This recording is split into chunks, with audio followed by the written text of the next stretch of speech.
I am speaking with Wendy Lea, the CEO of Get Satisfaction. Wendy.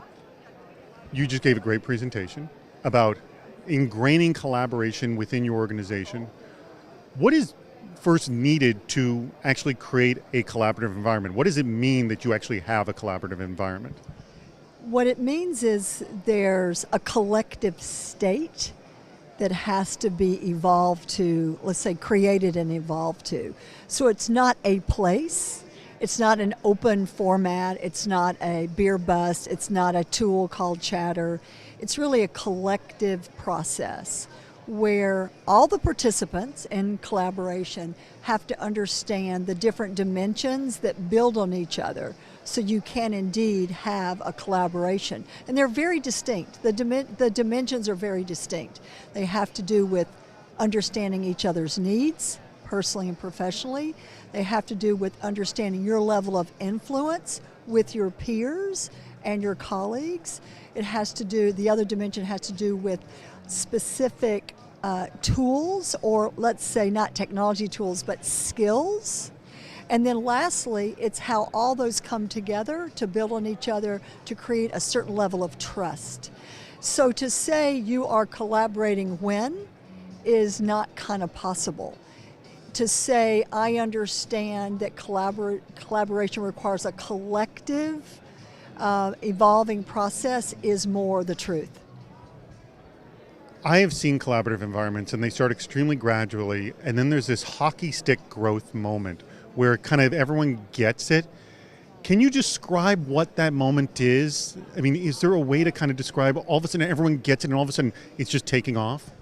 Okay, perfect. I love like the hockey stick moment really has to do with trust. And trust is not something you can make happen.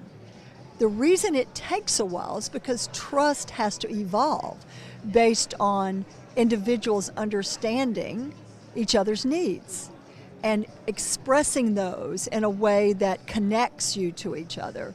So I think the hockey stick is around trust, and it's a fragile thing. It's very fragile. So once trust gets going, it's easy for it to kind of pull, to be violated, almost, it's fragile. Right? And so you have to be very careful that the pillars that created a strong level of trust where it's explicit stay in place. And I know for sure that the gravitational pull is not towards collaboration. It is towards a competitive nature.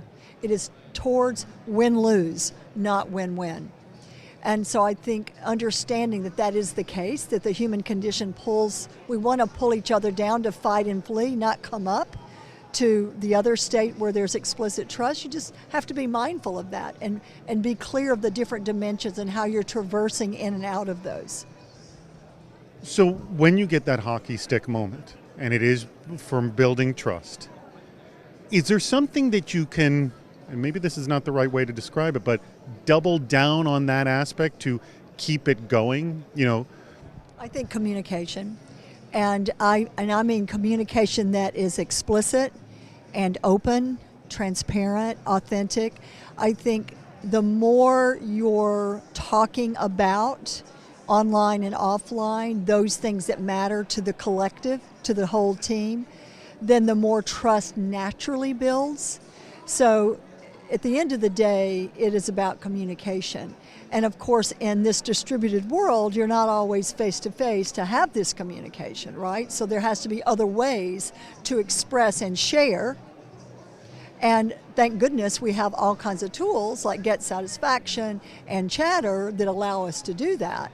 Because without that, we would be highly dependent on a one-to-one interaction, which is not very pragmatic these days. The key is communication to driving trust. Excellent. Wendy, thank you so much for your time. Welcome. Thank you.